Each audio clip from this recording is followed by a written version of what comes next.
অভ্যুত্থান পরবর্তী দেশের সমস্ত কর্মকাণ্ডগুলি স্বচ্ছতা এবং সততার সাথে দ্রুতগতিতে বাস্তবায়ন না হলে সমস্যা আরও বৃদ্ধি পাবে। অতর্ব, অকর্মণ্য, ধীরগতি ব্যক্তিদের দিয়ে দেশকে এগিয়ে নিয়ে যাওয়া সম্ভব হবে না। ছাত্র জনতার রক্ত বিতে যাবে। গণভবন কারো বাপের ভবন না, বরং যে একটি জাতীয় প্রতিষ্ঠান, বাংলাদেশের গর্ব। মিউজিয়াম করা অবশ্যই প্রয়োজন, তবে প্রশ্ন হলো গণভবনে কেন? ছাত্র জনতার চরম আত্মত্যাগের বিনিময়ে দুর্নীতিবাজ, স্বৈরাচারী, টাকা পাচার, টাকা লুণ্ঠনকারী এবং গণহত্যাকারী ফ্যাসিস্ট আওয়ামী লীগ সরকারের বিদায় হয়েছে। এই অসীম আত্মত্যাগকে আমরা ব্যর্থ হতে দিতে পারি না। আমরা এলডিপির পক্ষ থেকে গত 8/8/24, 17/8/24 তারিখে 2 দফায় সংবাদ সম্মেলন এবং বিগত 31/8/24 তারিখে প্রধান উপদেষ্টা মহোদয়ের সাথে বৈঠকে মোট 83টি প্রস্তাবনা উপস্থাপন করি, যা আমাদের ব্যক্তিগত স্বার্থ উদ্ধারের জন্য নয়, বরং দেশের সার্বিক মঙ্গলের জন্য। তবে দুঃখজনক হলেও সত্য যে সংস্কার বাস্তবায়নের গতি খুবই হতাশাব্যঞ্জক। অভ্যুত্থান পরবর্তী দেশের সমস্ত কর্মকাণ্ডগুলি স্বচ্ছতা এবং সততার সাথে দ্রুতগতিতে বাস্তবায়ন না হলে সমস্যা আরও বৃদ্ধি পাবে।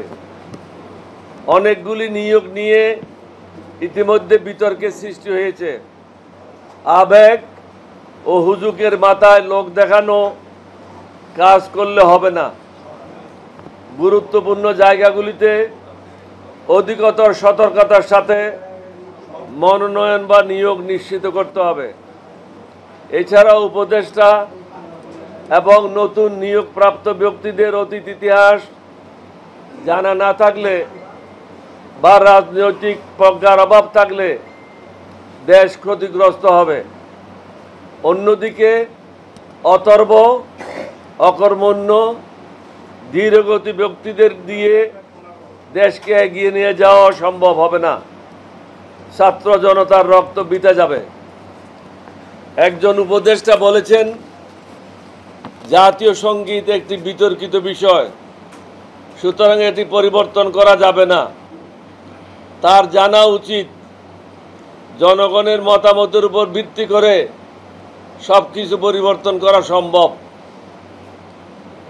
গণভবন কারো বাপের ভবন না, বরং যে একটি জাতীয় প্রতিষ্ঠান, বাংলাদেশের গর্ব।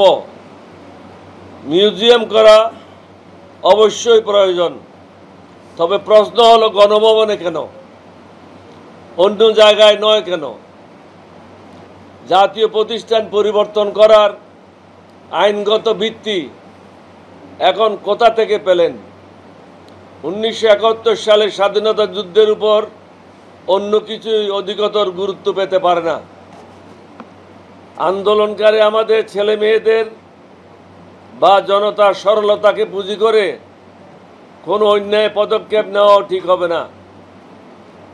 এদেশে এক নায়কত্ব স্বৈরা শাসন কায়েমকারী, গণহত্যাকারী, দুর্নীতিবাজ, টাকা পাচারকারী, টাকা লুণ্ঠনকারী, চাঁদাবাজ এবং জঙ্গিবাজের কোনো স্থান নাই।